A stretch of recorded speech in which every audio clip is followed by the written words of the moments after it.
வணக்கம். Jagan audio book தமிழுக்கு உங்களை அன்போடு வரவேற்கிறேன். இன்றைய நாவல் இந்திரா சௌந்தரராஜன் வழங்கும் சிவமயம். ஒலி வடிவில் ஜெகன். பாகம் 1. காடுகளில் சிவன்மலை காடு மிக விசேஷமானது. இந்த காட்டுக்குள் தான் எல்லாவித பருவ சூழல்களும் உள்ளன. சுனை, ஓடை, அருவி, குளம், கிணறு, ஆறு என்கிற 6 வித நீரமைப்பும் இதனுள் தான் உள்ளது. 1985 அன்று வானில் கார்த்திகை பௌர்ணமி. ஆதித்தனிடம் இருந்து கடனாக பெற்ற ஒளியை நிலவானது கஞ்சத்தனமின்றி வாரி வழங்கிக் கொண்டிருந்தது. இதனால் சிவன்மலை காடே ஏதோ ஒரு அரைப்பகலுக்குள் இருப்பது மாதிரி தான் இருந்தது. சிவன்மலை காட்டு முகப்பில் லிங்கப்பட்டி என்று ஒரு கிராமம் இருக்கிறது. இந்த கிராமத்து வழியாகத்தான் சிவன்மலைக்கு வர வேண்டும். நுழைவாயில்தான் லிங்கப்பட்டி. ஆனால் சிவன்மலை காட்டின் நீள அகலங்கள் காட்டிலாக்காவுக்கே தெரியாத ஒரு விஷயம். அன்றுதான் சிவன்மலை காட்டின் வனச்சரகத்துக்கு அதிகாரியாக பொறுப்பேற்றிருந்தார் சுந்தரராஜன். நல்ல உயரம், புஷ்டியான உடல்வாகு. யூனிஃபார்மில் அவரை யார் பார்த்தாலும் ஒரு பிரமிப்பு நிச்சயமாக ஏற்படும். சிவன்மலை காட்டின் ஒரு பகுதியில் ஒரு சிறு கரட்டின் மேல் இருந்தது வன இலாக்கா அலுவலகம். அங்கிருந்து வட்டம் கட்டி சிவன்மலையை பார்க்கலாம்.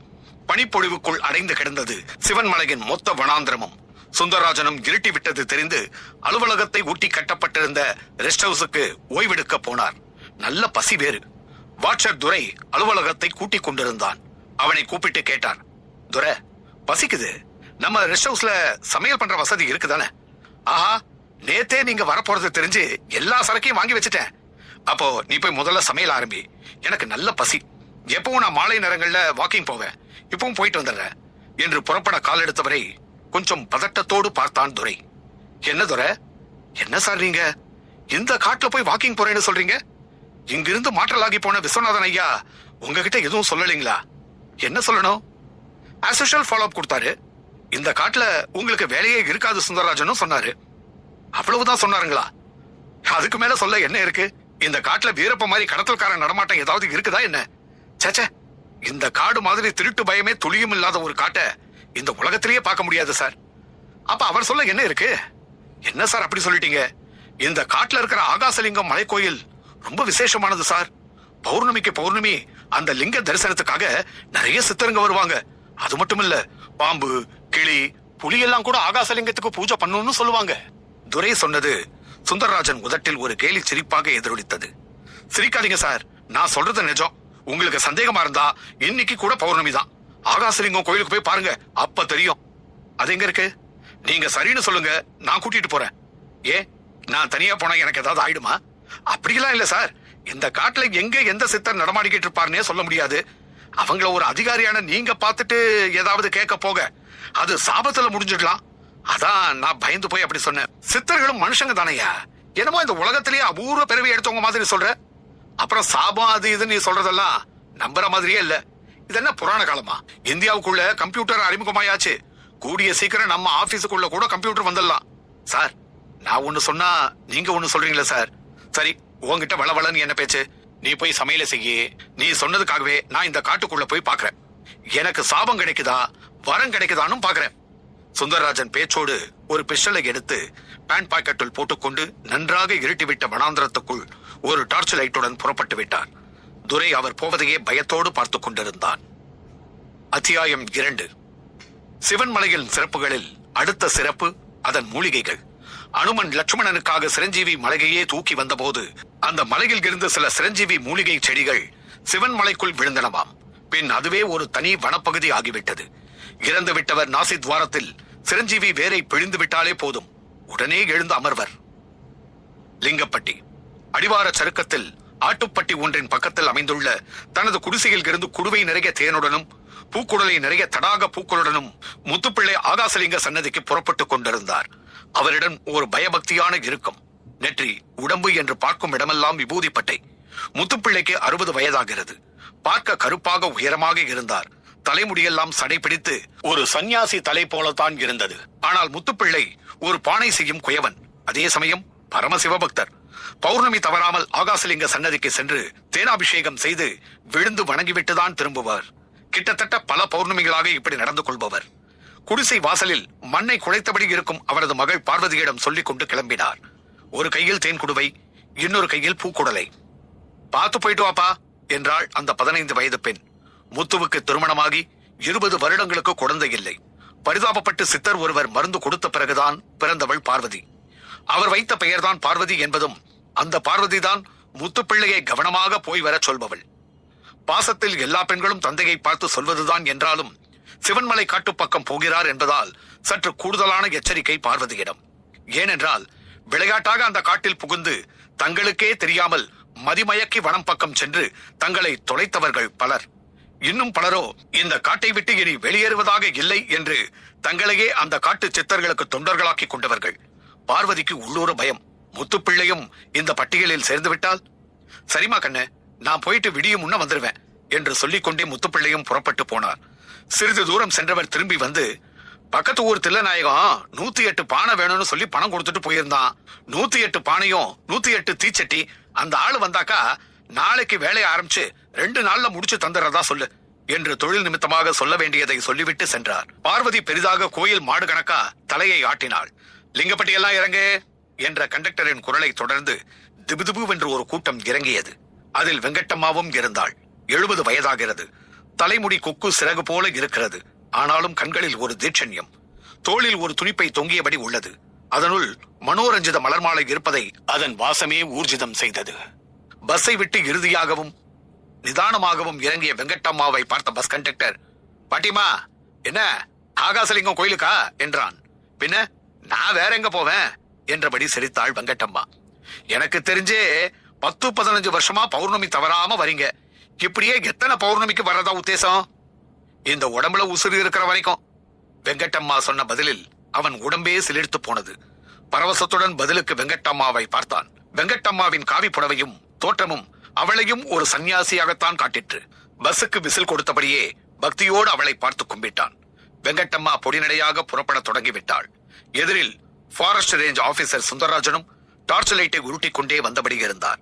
வனப்பாதைகளுக்குள் வந்து கொண்டிருந்த அவர் அதே பாதையில் காலடி வைத்து நடந்த வெங்கட்டம்மாவை பார்த்து, யார் மாதே என்று குரல் கொடுக்க வெங்கட்டம்மாவும் திரும்பி பார்த்தாள். யார் நீங்க? இந்த இருட்டுல எங்க காட்டுக்குள்ள போறீங்க? சுந்தரராஜனின் அந்த கேள்வி முன்னால் வெங்கட்டம்மா முகத்தில் ஓர் அதிர்வு. உங்களை தாமா, எங்க போறீங்க? எங்கய்யா, இன்னைக்கு பௌர்ணமி. இந்த பௌர்ணமிக்கு இந்த கிழவி எங்க போவேன்னு நீ நினைக்கிற? வெங்கட்டம்மா திரும்பி வந்து கேட்கவும் சுந்தரராஜனுக்கு கொஞ்சம் கோபம் கூட வந்தது. நான் இந்த காட்டை பாதுகாக்கிற வேலையில இருக்கிற ஒரு காட்டிலாக்கா அதிகாரி. நான் கேட்டா என் கேள்விக்கு பதில் சொல்லாம எதிர்கேள்வி கேட்டா என்ன அர்த்தம்? சீறினார். ஓ, அதிகாரியா? அதான் பேச்சுல இத்தனை. நான் காட்டுக்கும் புதுசு இல்லையே, அதான் என்னையும் உனக்கு தெரியல. பரவாயில்ல, நானே யாருன்னு சொல்லிக்கிறேன். என் பேர் வெங்கட்டம்மா. நான் லிங்கப்பட்டிக்கு பக்கத்து கிராமமான சரவணம்பட்டியில இருந்து வர்றவ. பௌர்ணமி தவறாம இந்த சிவன்மலை காட்டுக்கு வந்து ஆகாசலிங்கம் தரிசனம் செய்வேன். இந்த தகவல் போதுமா? இன்னும் ஏதாவது வேணுமா? வெங்கட்டம்மா பாந்த பதமாக சொன்ன பதில் சுந்தரராஜனுக்கு திருப்தியாகத்தான் இருந்தது. ஆகாசலிங்கம் கோயில் இந்த காட்டுக்குள்ளேயா இருக்கு? எப்படி காட்டுல கோவில் கட்ட கவர்மெண்ட் பர்மிட் பண்ணாங்க? தப்பா பேசுறிய நீ. ஆகாசலிங்கம்ங்கிறது ஒரு சின்ன மலை உச்சியில ஆகாசம் பாக்குற கூரையே இல்லாம இருக்கிற ஒரு லிங்கம். அந்த லிங்கத்தோட மலை தான் இந்த சிவன்மலை. சொல்ல போனா உன் கவர்மெண்ட் தான் சிவன் அனுமதி இல்லாம இந்த மலைக்குள்ள நுழைஞ்சு உக்காந்துகிட்டு இருக்கு. வெங்கட்டம்மா சொன்னது சுந்தரராஜனை கொஞ்சம் சுரீர் என்று தாக்கிற்று. என்னமா நீங்க விட்டாக்கா இந்த மலைய அந்த பரமசிவன் பட்டா போட்டு வாங்கிட்டாருன்னு கூட சொல்லுவீங்க போல இருக்க என்று கேட்டு சிரித்தார். வெங்கட்டம்மாவும் அதற்கு கோபிக்காமல், இந்த உலகமே அந்த பரமசிவன் சொத்து, இதுல இந்த மலைதானா என்று திருப்பி கேட்க அவர்களுக்குள் ஒரு சிறு வாக்குவாதம் தொடங்கிவிட்டது. அப்ப அந்த ஆகாசலிங்கத்தை நானும் வந்து பாக்குறேன். என் வாட்சர் கூட கொஞ்ச நேரம் முந்தைய அந்த ஆகாசலிங்க மலையை பத்தி ஊன்னு அளந்தான் என்றபடியே சுந்தரராஜனும் வெங்கட்டம்மாவுடன் சேர்ந்து நடக்க ஆரம்பித்தார். வெங்கட்டம்மா மறுப்பு ஏதும் சொல்லவில்லை. ஆனால் சுந்தரராஜன் மனதுக்குள் வேறு விதமான எண்ண ஓட்டம் கூட இருந்தது. வெங்கட்டம்மா என்கிற இந்த கிழட்டு பெண்மணி சந்தன மரம் திருடும் கூட்டத்தை சேர்ந்தவளாக கூட இருக்கலாம். பௌர்ணமி நாளில் காட்டுக்குள் நல்ல வெளிச்சம் இருக்கும். எனவே அன்றைய தினத்தை தேர்வு செய்து மரம் வெட்ட வருவார்கள் என்பதெல்லாம் தொழில் ரீதியாக சுந்தரராஜன் பார்த்து வைத்திருக்கும் ஒரு உண்மை. எனவே வெங்கட்டம்மாவை கூட சந்தேகத்துடன் தான் பார்த்தார். என்ன ஆபீசரையா, என்ன சந்தன மரம் வெட்ட வந்திருக்கிற கோஷ்டியை சேர்ந்தவளா நினைக்கிறீங்க போல இருக்க என்று வெங்கட்டம்மாவும் போட்டென்று போட்டு உடைத்தாள். சுந்தரராஜனுக்கு தூக்கி வாரி போட்டது. அது எப்படி? தன் மனதில் ஓடிய எண்ணம் வெங்கட்டம்மாவுக்கு தெரிய வந்தது. திகைப்புடன் பார்த்தவரை வெங்கட்டம்மாவும் அதிக நேரம் திகைக்க விடவில்லை. இந்த காட்டுக்கு இப்படி பௌர்ணமிக்கு பௌர்ணமி சிவலிங்க தரிசனத்துக்காக வந்து போனதுல பல சித்தருங்க எனக்கு பழக்கம். அவங்க போட்ட பிச்சை தான் அடுத்தவங்க மனசுல இருக்கிறத படிக்கிற ஒரு சக்தி. அதான் உங்க மனசுக்குள்ள ஓடினதையும் என்னால தெரிஞ்சுக்க முடிஞ்சது என்று வெங்கட்டம்மா சொல்லவும் சுந்தரராஜனுக்கு இன்னும் ஆச்சரியம் அதிகமாகியது. என்னம்மா சொல்றீங்க? ஒருத்தர் மனசுல என்ன நினைக்கிறாருங்கிறத இன்னொருத்தரால கண்டுபிடிக்க முடியுமா? ஏன் முடியாது? நினைப்புங்கிறது ஒரு சப்தம் தானே. சப்தம் தான் ஒரு நொடியில இந்த உலகத்தையே சுத்தி வருமே. ஒரு டெலிபோன்ல இங்க நீங்க பேசுற பேச்சு அமெரிக்காவில இருக்கிறவங்களுக்கு கேட்டு அவங்க பேசுறது உடனே இங்க கேக்குதே. அப்படித்தான் இதுவும். உங்க மனசுக்குள்ள இருக்கிற சப்த அலைகளை ஏன் மனசுக்குள்ள இருக்கிற அலைகளோட தொடர்பு படுத்தினா மனசும் ரகசியமா பேசிக்க முடியும். அப்படியா? நம்பவே முடியலையே. முதல்ல டெலிபோன்ல பேச முடியுங்கிறத கூட மனுஷங்க நம்பல. அப்புறம் வயர் இல்லாம பேச முடியுங்கிறதையும் நம்பல. ஆனா இப்ப செல்போன் மூலமா பேசலையா? இப்படித்தான் இன்னும் கொஞ்ச நாள்ல இது கூட இல்லாம பேசுற ஒரு முன்னேற்றம் வரும். அந்த முன்னேற்றத்தை இந்த காட்டு சித்தருங்க எப்பவோ அடைஞ்சிட்டாங்கன்னு வச்சுக்கோங்களேன். வெங்கட்டம்மா சொல்வதிலும் ஓர் உண்மை இருக்கத்தான் செய்தது. கூடவே வெங்கட்டம்மாவோடு சேர்ந்து நடக்க பயமாக கூட இருந்தது. மனதில் நினைப்பதையெல்லாம் எப்படி ஒருவரால் தெரிந்து கொள்ள முடிந்தால் அவரோடு எப்படி இணங்கி இருக்க முடியும்? சுந்தரராஜன் பயந்தபடியே வெங்கட்டம்மாவிடம் கேட்டார். ஆகாசலிங்க சன்னதிக்கு இன்னும் எவ்வளவு தூரம் போகணும்? அது இருக்கு இன்னும் ஒரு 7 மைல் தூரம். வெங்கட்டம்மா 7 மைல் என்று சொல்லவும் சுருக்கென்றது. வயிற்றில் பசிவேறு பீத்து எடுத்துக் கொண்டிருந்தது. வாட்சர் துரை வனச்சரக அலுவலக கெஸ்ட் ஹவுஸில் அநேகமாக சமையலை முடித்திருப்பான் என்றும் எண்ணினார். என்ன பசிக்குதா? வெங்கட்டம்மா கச்சிதமாக அடுத்த கேள்வியை கேட்டாள். ஆமாம்மா, நான் காலையில இருந்தே சரியா சாப்பிடல. அப்ப போய் முதல்ல சாப்பிடுங்க சாமி. வயிறு காஞ்சிருக்கும் போது மனசுக்குள்ள எவ்வளவுதான் கும்பிட்டாலும் சாமி வராது. அதுவும் உண்மைதான். ஆனா விரதம் இருந்து சாமி கும்பிட்டா விசேஷங்கிறாங்களே, அது மட்டும் எப்படி? விரதங்கிறது ஒரு விருப்பம். அதாவது ஒன்னை விட சோறு தண்ணி கூட எனக்கு பெருசு இல்லைன்னு சாமிய பார்த்து சொல்ற ஒரு விருப்பம். அப்படி விரதம் இருந்தும் கும்பிட்ட பிறகு ஒரு நிறைவு வரும். ஆனா உங்க விஷயம் அப்படி இல்ல. இது பசி. இத நானும் விரதமா மாத்திக்கிட்டா? மாத்திக்கோ. உன் மனசுல அதுக்கான சக்தி இருந்தா சந்தோஷமா மாத்திக்கோ. ஆனா இதுக்கும் அந்த சிவத்துக்கும் ஒரு சம்பந்தமும் இல்ல. ஈ எறும்புக்கு கூட பார்த்து பார்த்து படி இழக்கிற அந்த பரமசிவன் நாம பட்டினி கிடக்கணும்னு எல்லாம் சொல்லல. அப்புறம் ஏன் விரதம் இருக்காங்க? அதுக்கு காரணம் வேற சாமி. ரதம்னா ஓடுறதுன்னு ஒரு அர்த்தம், விரதம்னா ஓடாம நிக்கிறதுன்னு பொருள். எப்பவும் சாப்பிட்டு ஓடிக்கிட்டே இருக்கிறன்னா உன்னையே நினைச்சு உங்ககிட்ட மனச கட்டி போடுறதுக்காக விரதங்கிற ஓடா தன்மைக்கு இந்த உடம்ப மாத்திக்கிறேன்னு சொல்றதுக்கு பேர் தான் விரதம். அது மட்டும் இல்ல, விரதத்துக்கும் விரதம் இருக்கிற நாள் கிழமைக்கும் ஒரு சம்பந்தம் இருக்கு. இந்த உடம்பு ஒவ்வொரு நாளும் அந்தந்த நாளுக்குண்டான நட்சத்திரத்துக்கும் விரதத்துக்கும் தொடர்பு உண்டு. அடே அப்பா, சாப்பிடுறதுக்கும் சாப்பிடாம இருக்கிறதுக்கும் பின்னால இப்படி எல்லாம் கூட காரண காரியங்கள் இருக்குதா? நான் சொல்லி இருக்கிறது கொஞ்சம், சொல்ல வேண்டியது நிறைய என்று வெங்கட்டம்மா சொன்னபோது சிலு சிலுவென்று காற்று வீசியது. வானிலும் மழை மேகங்கள் திரள ஆரம்பித்திருந்தன. சரிதான், நல்ல மழை பெய்யும் போல தெரியுதே என்றாள் வெங்கட்டம்மா. ஆமோதிக்கிற மாதிரி மழை துளிகளும் மண்ணில் இறங்க ஆரம்பித்து விட்டன. அத்தியாயம் 3. பூமியில் எவ்வளவோ இடங்கள் இருந்தாலும் சிவன்மலையை சித்தர்கள் தேர்வு செய்ய பல முக்கிய காரணங்கள் இருந்தன. அதில் ஒன்று, அந்த மலையில்தான் இந்த உலகில் உள்ள எல்லா விதமான தாவரங்களும் இருந்தன. குறிப்பாக சஞ்சீவி மூலிகை. சிவன்மலைதான் புராணங்களில் குறிப்பிடப்படும் தாருகாவனம் என்பதும் சில சித்தர்களின் கருத்து. இந்த தாருகாவனத்தில்தான் சப்த ரிஷிகள் தவம் செய்தார்கள்.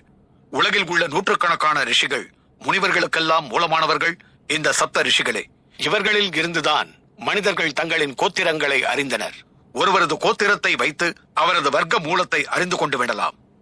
மழை வெளுக்க ஆரம்பித்து விட்டது. சடசடவென்று பருமனான தூறல், கும்மென்று மண்வாசம் வேறு. இப்படி ஒரு மண்வாசத்தை சுந்தரராஜன் எந்த காட்டிலும் அனுபவித்ததில்லை. என்னமா இது, இப்படி மழை வந்துருச்சே, எப்படி 7 மைல் போறது என்று வெங்கட்டம்மாவிடம் கேட்க வெங்கட்டம்மா சிரித்தாள். என்ன சிரிக்கிறீங்க? அவனோட தரிசனம் அவன் விருப்பம் சம்பந்தப்பட்டது. இப்படி வர்ற மழை காத்தெல்லாம் சும்மா நமக்கு வைக்கிற பரீட்சை. அப்படின்னா இதை பொருட்படுத்தாம நடப்போம்னு சொல்றீங்களா? நான் நடக்க போறேன். நீங்க வர்றதும் வராதும் உங்க விருப்பம். அட என்னமா நீங்க, மழையில காட்டுல நடந்து போறது ஆபத்து. மழை நிக்கட்டும், பிறகு போலாம். அதுவும் சரிதான். அப்படி ஒரு குடிசை தெரியுது பாருங்க, அதுல ஒதுங்குவோமா? அட, இந்த காட்டுல இப்படி கூட ஒரு குடிசையா? இங்க யார் குடிசை போட்டது? இப்ப எதுக்கு இந்த கேள்வி? ஒதுங்க இடம் கிடைச்சதுக்கு அந்த பரமசிவனுக்கு நன்றி சொல்வோம். வெங்கட்டம்மாள் பதிலோடு குடிசைக்குள் புகுந்தாள். உள்ளே குடிசைக்குள் கும்மென்ற வாசம். உரிகளில் பானைகள் தொங்கியபடி இருந்தன. சில இடங்களில் தேன் குடுவைகள், குடிசை ஓலை இடுக்கில் மான்தோல் ஒன்று சுருட்டி சொருகி வைக்கப்பட்டிருந்தது.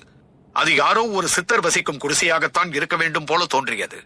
உள்ளே கட்டிலில் முத்துப்பிள்ளையும் அமர்ந்திருந்ததுதான் ஆச்சரியம். வெங்கட்டம்மாவை பார்க்கவும் முத்துப்பிள்ளை வேகமாக எழுந்திருந்து, தாயி நீங்களா என்று கை கூப்பினார். யாரு? முத்துப்பிள்ளையா? ஆமா தாயி, நானும் பௌர்ணமி பூஜைக்காக தான் புறப்பட்டேன். வழியில மழை பிடிக்கவும் நம்ம சாமி குடிசைக்குள்ள நுழைஞ்ச, நீங்களும் வந்துட்டீங்க. ஆமா, இவரு? முத்துப்பிள்ளை சுந்தரராஜனை பார்த்து யார் என்பது போல கேட்க, வெங்கட்டம்மாவும் சுந்தரராஜனை அறிமுகம் செய்ய தொடங்கினாள். இவர் பேரு சுந்தரராஜனா, இந்த காட்டுக்கே அதிகாரியா. என்னது, இந்த காட்டுக்கே அதிகாரியா? இப்படி நம்ம சித்தர் சாமிங்க கூட சொல்ல மாட்டாங்களே. நீ சொல்ற அர்த்தம் வேற, இவரு சொல்ற அர்த்தம் வேற.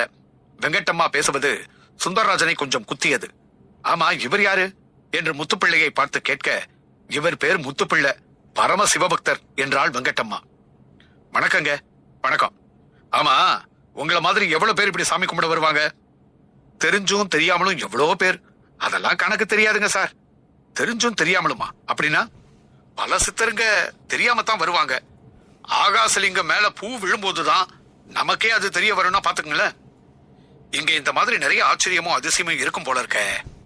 பின்ன இது என்ன லேசுப்பட்ட மலையா? முத்துப்பிள்ளை கேட்க, ஆமோதிப்பது போல வெளியே பெரிய கிடி, கூடவே மின்னல் ஒன்று சவுக்கு சொடுக்கியது போல பளிரிட்டது. அர்ஜுனா என்று காதை பொத்திக் கொண்டாள் வெங்கட்டம்மா. மழையும் வலுக்க ஆரம்பித்தது. ஆத்தா, இப்படி முதல் சாமத்துல மழை பிடிச்சா விடிய விடிய நிக்காது. இந்த சிவன் ஏன் இப்படி நம்மள சோதிக்கிறான்னு தெரியலையே.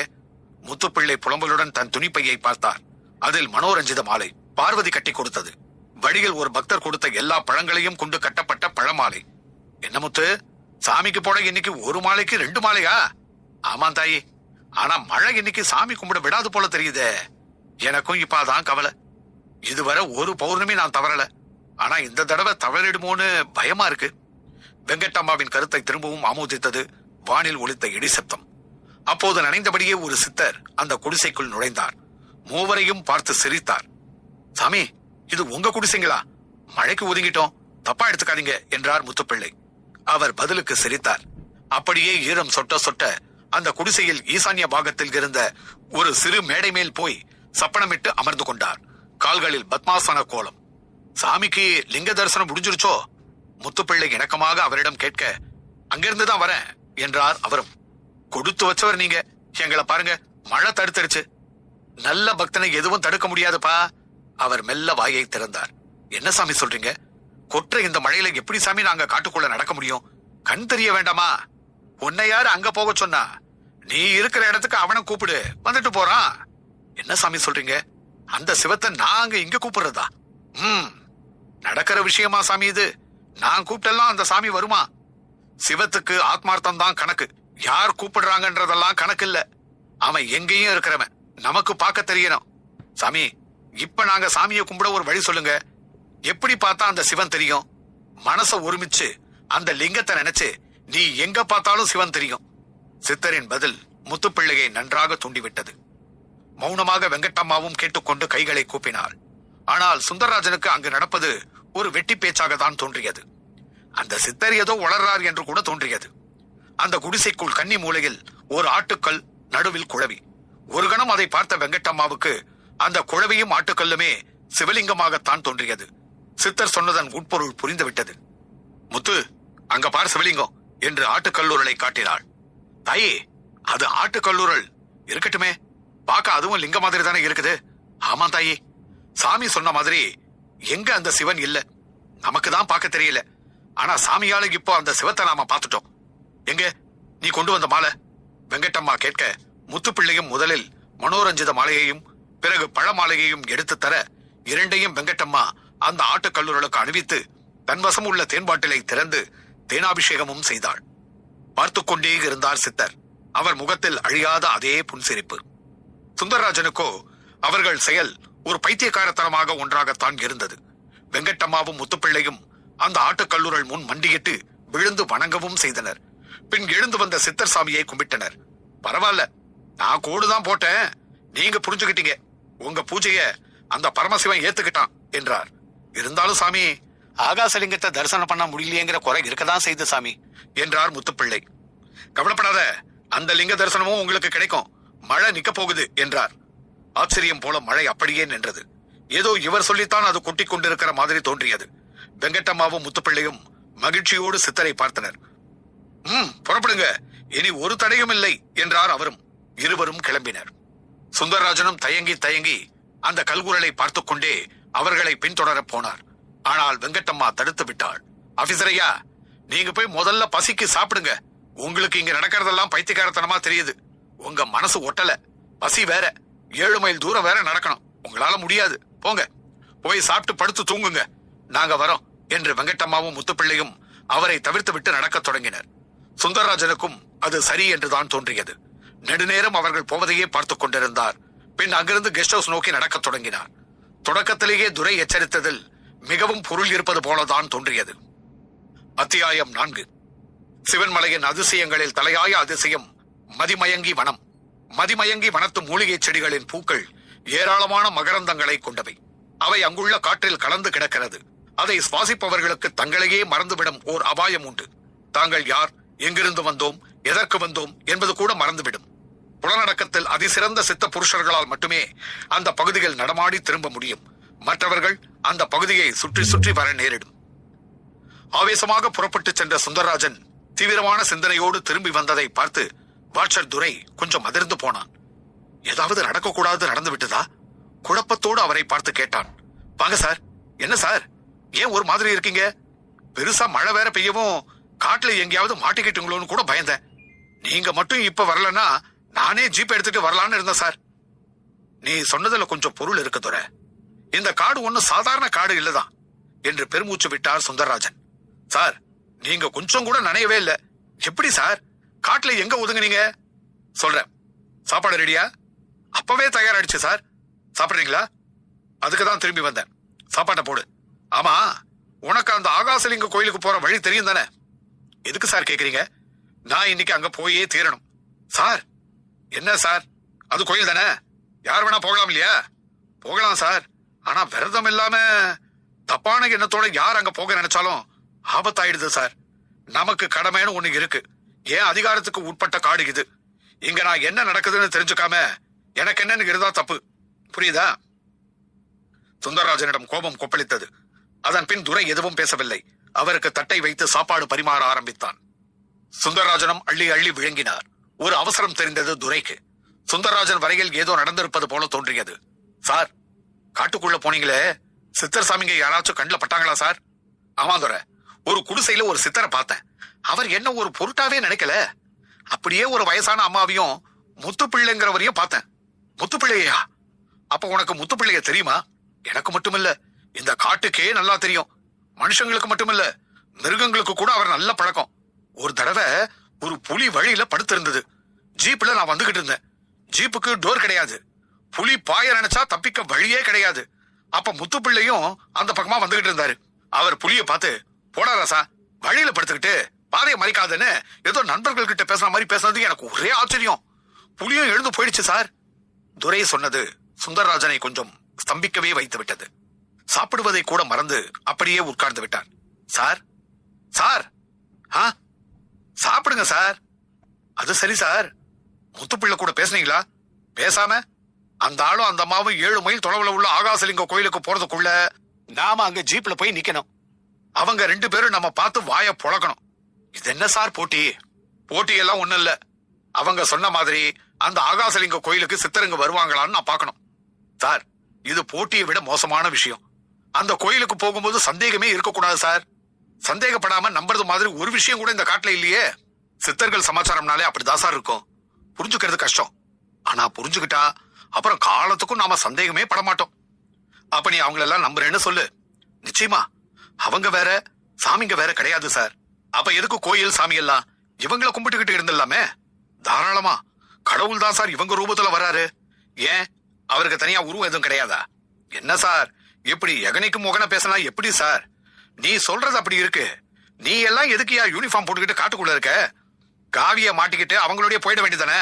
வேண்டாம் சார், அவசரப்பட்டு இப்படி ஏதாவது பேசி வைக்காதீங்க சார். அப்புறம் அது உங்களுக்கே வினையா முடிஞ்சிட போகுது. என்ன மிரட்டி பாக்குறியா? நான் தெரியாம தான் கேக்குறேன். அப்படி இவங்க கிட்ட என்னதான் இருக்குன்னு நீ நினைக்கிற? என்ன சார் இல்ல, இரும்ப சாதாரணமா தங்கமா ஆக்குவாங்க, கூடு விட்டு கூடு பாய்வாங்க. எந்த வியாதியா இருந்தாலும் இவங்க மருந்து தந்தா குணமாகிடும் சார். அடேங்கப்பா, அப்ப இவ்வளவு சக்தி உள்ளவங்க இருக்கிற இந்த பூமியில ஏயா பசி பஞ்சம்? இவங்க நினைச்சா அதெல்லாம் மாத்தலாம் தானே? சார், இதெல்லாம் அவங்க கிட்ட கேட்க வேண்டிய கேள்விங்க. எனக்கு என்ன சார் தெரியும்? கேக்குறேன். அவங்க கிட்ட நிறையவே நான் பேச வேண்டியிருக்கு. வரிசையா 3 பெட்டைகளை பெத்து வச்சிருக்கேன். 4வதா என் மனைவி இப்ப சுமந்துகிட்டு இருக்கிறதும் பெண்ணா ஆணான்னு தெரியல. ஒருவேளை அது பெண்ணாக இருந்தா அதை உங்களால ஆணா மாத்த முடியுமான்னு கேக்குறேன். ஆவேச பேச்சோடு எழுந்து சாப்பிட்டு முடித்த கையை கழுவினார். அப்படியே ஒரு டவலை எடுத்து தோளில் மேல் போட்டுக்கொண்டு ஜீப்பை நோக்கி நடந்தார். சார், பயா வந்து வண்டியெடு. சுந்தரராஜனின் அதிகாரம் துரையை கட்டி இழுத்துச் சென்றது. ஜீப்பும் சீறிக்கொண்டு புறப்பட்டது. வானில் மழை மேகங்கள் முற்றாக விலகி இருக்க சந்திரனும் மெர்க்குரி விளக்கு போல அப்படி பிரகாசத்தில் இருந்தான். மலைவனத்துக்குள் மரங்களுக்கிடையே சந்திர ஒளி பாலை பீச்சி அடிப்பது போல பொழிந்து கொண்டிருந்தது. கூடவே மெல்லிய பனிப்படலமும் சேரத் தொடங்கியது. கார்த்திகை மாதத்து முன்பனி சற்று உஷ்ணமானது. உதட்டில் வெடிப்பை கொடுக்கும். ஆனால் கண்ணால் ரசிக்க வெகு அழகாக இருக்கும். சுந்தரராஜனோ அதையெல்லாம் ரசிக்கும் மனநிலையிலேயே இல்லை. ஒரு இடத்தில் ஜீப் தேங்கி நின்றது.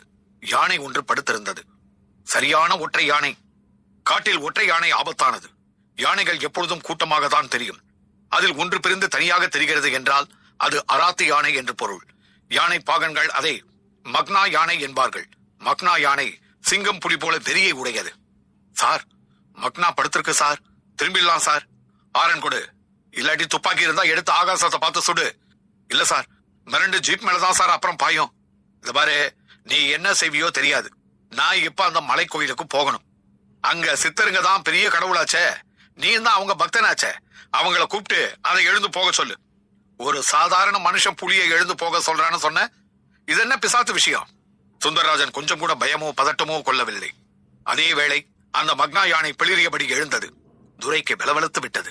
இருந்தாலும் சட்டென்று வேகமாக ஒரு முடிவுக்கு வந்து கைகளை கூப்பி ஆகாசலிங்கத்தையும் சித்தர்களையும் தியானிக்க தொடங்கினான். அந்த யானையும் போய் தொலை என்கிற மாதிரி பக்கவாட்டு பள்ளத்தில் இறங்கி போகத் தொடங்கியது. அப்பாடா, என்ன பாடா, நீ கும்பிடவும் அது விலகவும் எல்லாம் சாமிங்க வேலை நினைச்சிட்டியா?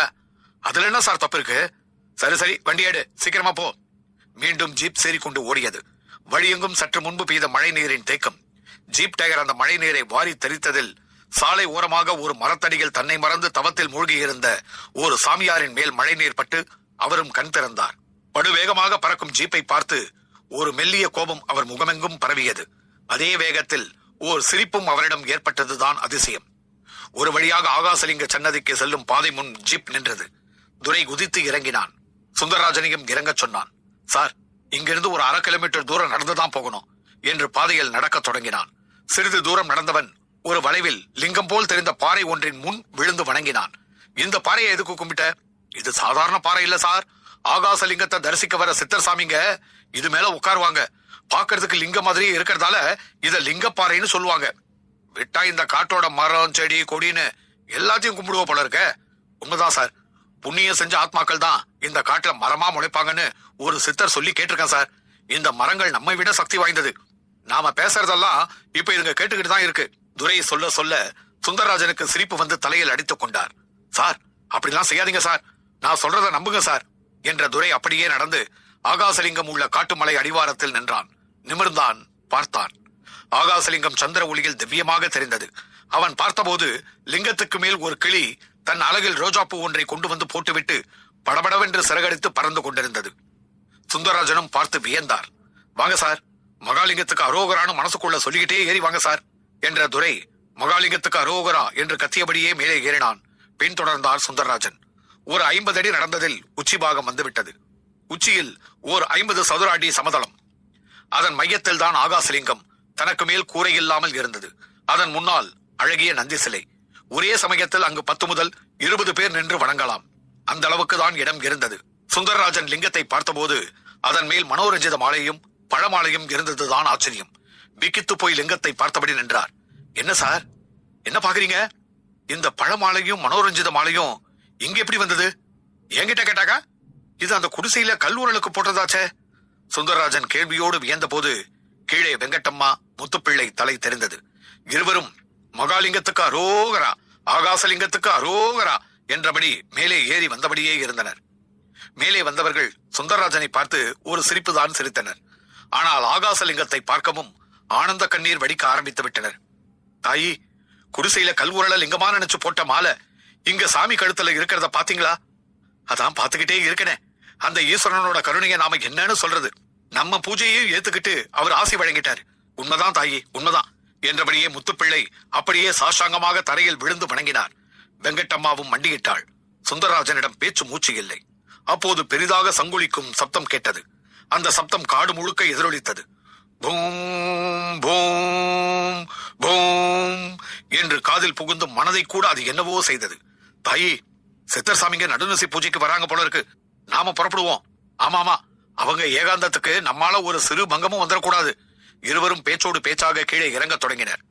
ஒரு வார்த்தை என்றால் ஒரு வார்த்தை கூட சுந்தரராஜனிடமோ துரையிடமோ பேசவில்லை.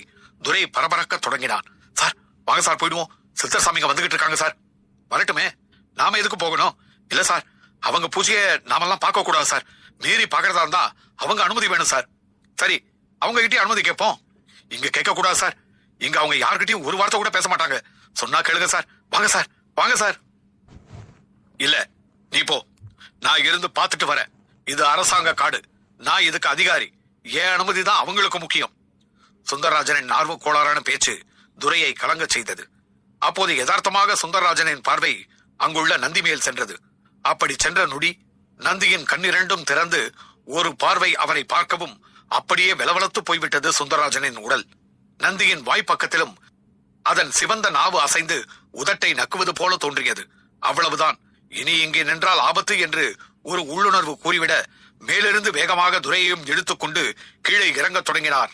இறங்கி வந்த வேகத்துக்கு மூச்சு இறைத்தது. கீழிருந்தபடியே அண்ணாந்து மேலே பார்த்தார். லிங்கத்தின் பின்பக்கம் மட்டும் தெரிந்தது.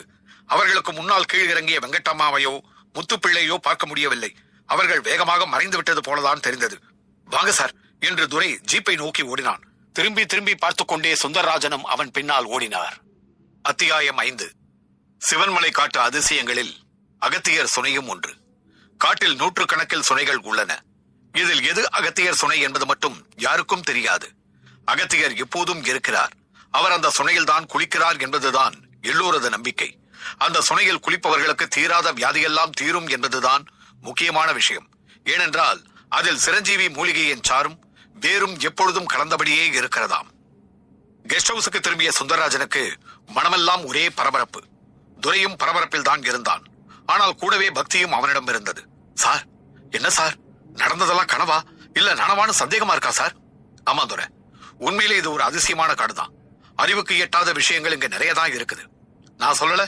அதே சமயம் நீங்க திரும்பி வந்தது பெரிய ஆச்சரியம் சார். எதனால இப்படி சொல்றேன்? பின்ன என்ன சார், உங்களுக்கோ நம்பிக்கையே இல்ல. நம்பிக்கை இல்லாதவங்க இந்த காட்டுக்குள்ள நடமாடுறது ரொம்ப கஷ்டம் சார். அவங்களுக்கு ஏதாவது ஆயிடுமா? நம்ம தண்டிக்கிறதுல சித்தர் சாமிங்களுக்கு என்ன லாபம்? அவங்களுக்கு தண்டிக்கவெல்லாம் தெரியாது சார். அவங்க நம்ம திருத்துறாங்க. நீ என்ன சொன்னாலும் என் மனசு அடங்காது. அங்கிருந்து அந்த சித்தர்களை நான் பார்த்திருப்பேன். ஆனா அந்த நந்தி கண் திறந்து பார்த்து என்ன பயமுறுத்திருச்சு. என்ன சார் சொல்றீங்க? உங்களுக்கு நந்தி தரிசனம் கிடைச்சிருச்சா? அதுக்கு பேர் நந்தி தரிசனமா? ஆமா சார். நாம கடவுளை பாக்குறதா சார் பெருசு? கடவுள் நம்மள பாக்கணும், அதான சார் பெருசு. அதுவும் சரிதான். அந்த சித்தர்களை பாக்காட்டியும் குடிசையில் இருக்கிற சித்தரை போய் நாளைக்கு பாக்குறேன். அவர்கிட்ட நான் நிறைய பேச வேண்டியிருக்கு. சரி சார், போய் படுங்க. பொழுது விடியட்டும். மற்ற விஷயத்தை அப்புறம் பேசிக்கலாம். துரை அவரை உறங்க சொல்லிவிட்டு தானும் விலகி நடந்தான்.